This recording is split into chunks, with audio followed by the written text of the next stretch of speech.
vaikka sille suunnittelijan näkökulmasta. Mä oon hirveän tyytyväinen tähän. Tää on Sweetheart Sweater.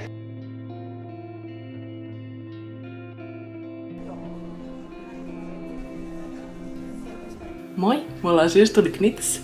Mä oon Katarina. Mä oon Aino. Ja me ollaan menossa Urban Yarn festeille. Oliko se Korjaamolla? Niin sä sanoit. Korjaamon huudeilla. Joo. Tuu meidän mukaan. Kuvataan vlogia sieltä. Ihanaa, jännittävää.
Kaksi järjestäjäosapuolta, Jenny ja Doksi. Yes. Moi! Mikäs tää tapahtuma on? What's this happening? Well, Helsinki Urban Yarn Fest in general is an association that is organizing events, crafting events for the Helsinki metropolitan area. And I think we are kind of the first event in Finland that we are organizing events that they are according to the safer space principles, which is quite very important for us, that everybody feels safe in our events and everybody is welcome as they are, as they want to be, and all kind of crafts, not only knitting, but crocheting, embroidery, tufting, whatever you can do with your hands, you can come in our events and do. Yeah, and today is one of our big events of the year, where we have all those lovely vendors around and one knitwear designer. And one part of our community as well. That's why we have also like places that you can also sit and knit or even wind your yarn. Helsinki Urban Yarn Fest on yhdistys, joka järjestää erilaisia lankatapahtumia Helsingin ja pääkaupunkiseudun alueella.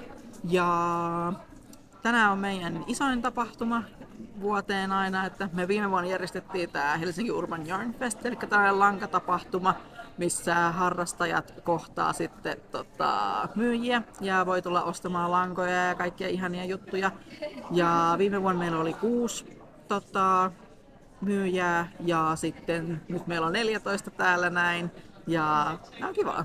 Iso pössi, se iso meininki täällä näin. Ja sitten me järjestetään yhdistyksellä myöskin muitakin tapahtumia, että järjestetään kaikkia crafting-piknikkejä, eikä voi tulla tekemään kaikkia lankakäsitöitä yhdessä. Ja sitten meillä on kursseja välillä ja sitten meillä järjestettiin tänä vuonna myöskin toi lankakauppakierros Helsinki Urban Yarn Shop Crawl, johon osallistui paljon ihmisiä ja tykkäsi. Ja ensi vuonna uudestaan.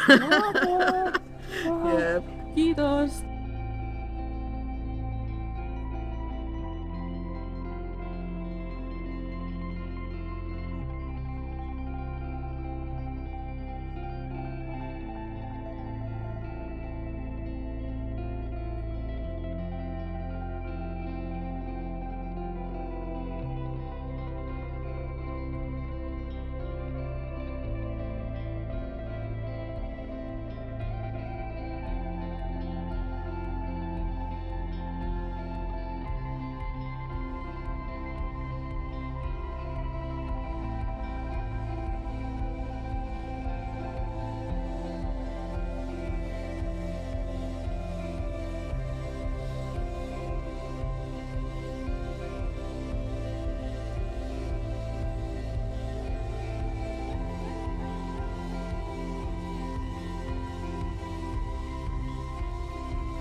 Mä löysin Laineen pisteelle ja mikä on tällä hetkellä kiinnostavinta teille?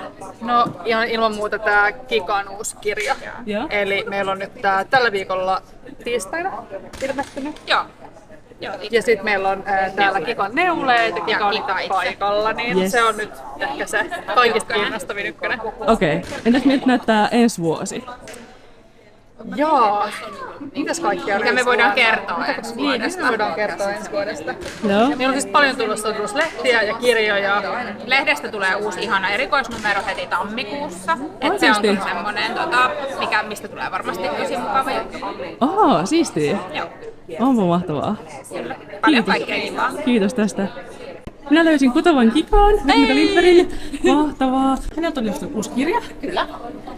Tässä näin on suomeksi ja englanniksi löytyy Kutuva Kika, rennot lempineuleet, Needs to Wear, Effortless Patterns by Kutuva Kika. Ihanaa. Millainen tämä prosessi oli, tämä kirjanteko?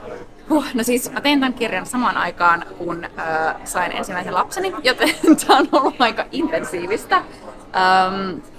Mä aloitin, siis Lainen kanssa me sovittiin tästä jo siis yli vuosi sitten, että tämä on ollut kyllä niin kuin siis pitkään tekeillä.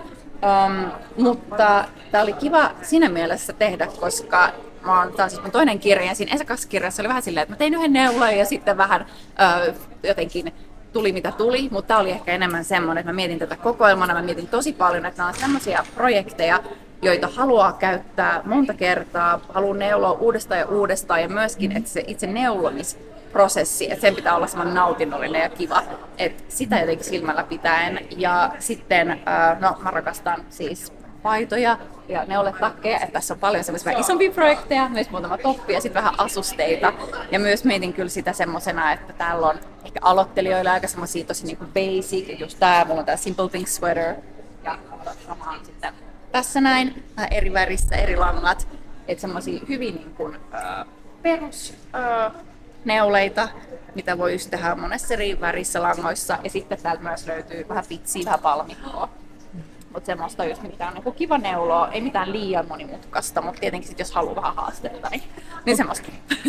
Mahtavaa. Onko sulla jotain lemppari-ohjetta tästä? Siis mitä mä nyt sanoin, siis tää on yksi lemppari, ehkä silleen suunnittelijan näkökulmasta. Mä oon hirveän tyytyväinen tähän. Tää on Sweetheart Sweater. Ja tässä siis se, että tässä ei ole mitään lisäyksiä, niin kuin raglan saumoja, vaan tässä lisäykset tapahtuu tässä itse pitsineuleessa. Niin se on semmoinen, mihin mä oon hyvin tyytyväinen niin kuin suunnittelijana. Voin sanoa, että tähän myös upposi monta tuntia, kun niitä kaavoja ihmeteltiin ja mietin, että miten mä saan sitten sarjottua, eli mä teen ne eri koot tästä. Mutta tähän mä oon niin kuin tosi tyytyväinen. Mutta sitten ehkä semmoinen, mitä mä oon käyttänyt hirveän paljon, ja jotenkin tykkään hirveästi on tää Daily Stripes neuletakki ja neuletakit. Ne on vaan niin helppo käyttää ja stylata eri tavoin, että noi kaksi ehkä on sellaisia, mitkä nousee tuolta. Ihanaa, mahtavaa, kiitos. Ne on myös mun lempparit. Niin Oikeesti joo, hauska. joo. Kiitos. Hei, kiitoksia. Kiitos.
No niin, ollaan kotona taas. Oli ihan huipputapahtuma. Oli jotenkin tosi ihanaa ja tosi jotenkin inspiroivaa. Me mentiin sinne 9 ja siinä oli semmoinen tunnin slotti. musta oli tosi hyvä, koska siellä oli nyt väliä, mahtui helposti katselemaan ja kiertelemään, ja se oli musta tosi jotenkin miellyttävää, että ei ollut semmoista tungosta. Että tosi jees. Aino halusi nyt levähtää ennen alkavaa työviikkoa taas, niin mä kuvaan hänenkin ostoksensa hänen luvallaan tässä. Linkulla spinneri oli yksi tämä, mikä Ainoa kiinnosti. Tässä on Linkulla villisilkki, kyllä, villisilkki alpakka. Ja tämä vyötteinen on Linkulla villisilkki alpakkaa myös. Tässä lukee Hester.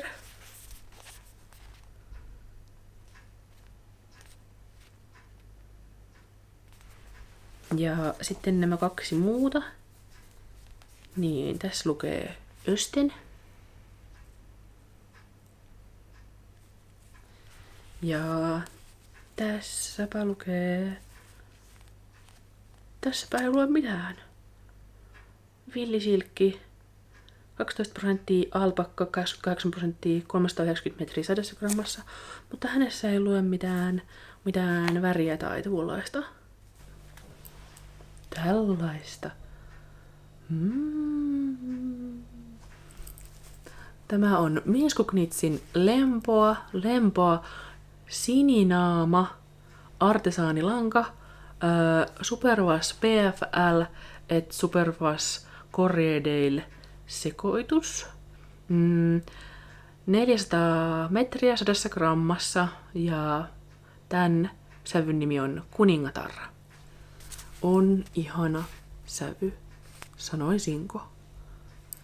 Ja hänellä oli kyllä tällä Minskuknitsellä oli hyvin Ainon sävyisiä lankoja, että heti kiinnitti huomiota.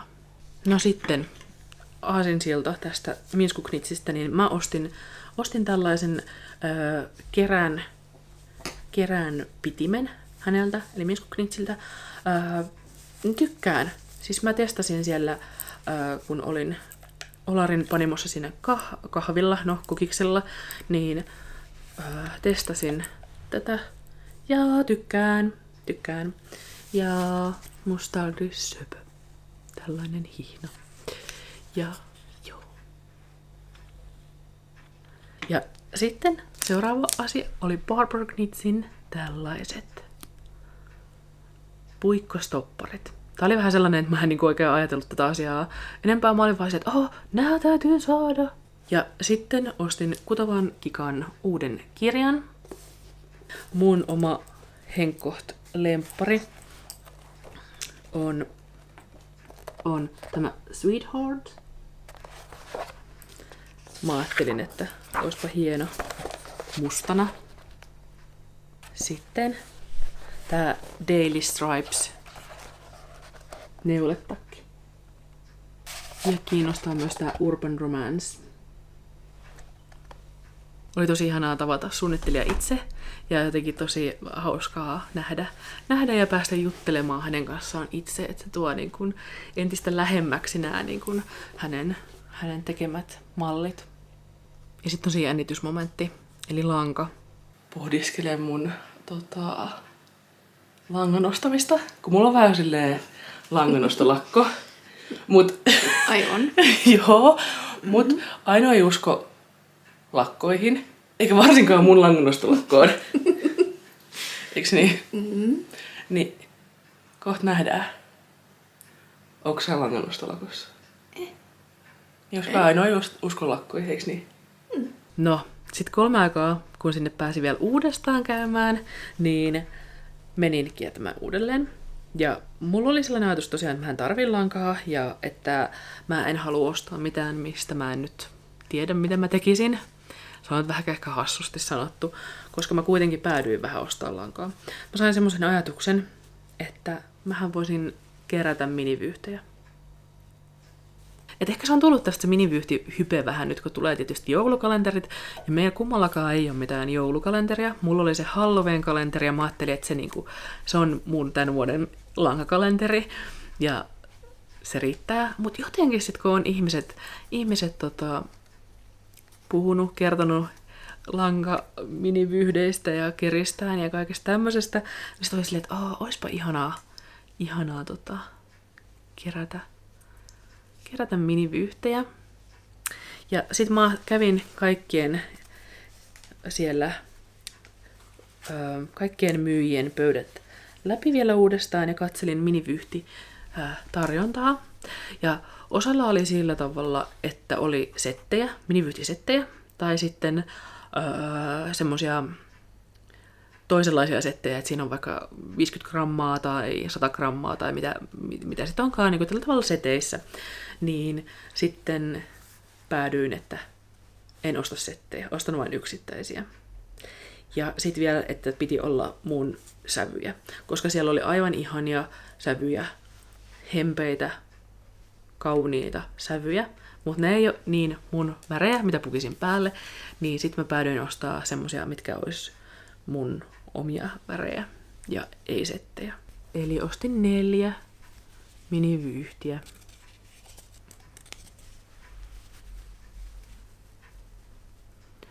Neljä minivyyhtiä.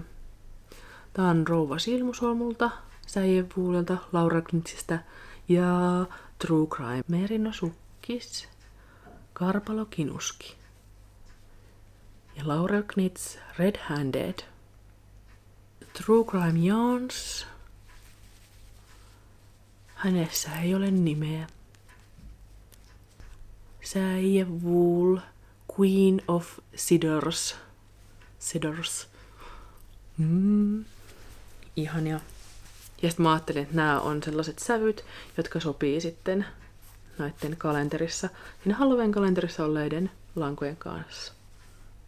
Dark Academia-langat, niin nämä on sitä samaa sävyä, tai semmosia mun sävyjä. Niin. Ja niin, jos ihmettelitte, että mitä mulla tässä oli tämä teossa, niin tää on halauslankaa Novitalta, mustasävyinen. Ja mulla on tässä Step by Step cardigan tulossa. Mutta se on tässä alkuvaiheessa ja mä en oo sitä missään esitellyt vielä. Kiitos kun olit seurana. Ja jätä ihmeessä kommentteihin, että mitä tykkäsit tällaisesta lanka-happening-vlogista. Ja nähdään taas seuraavan kerran. Moikka!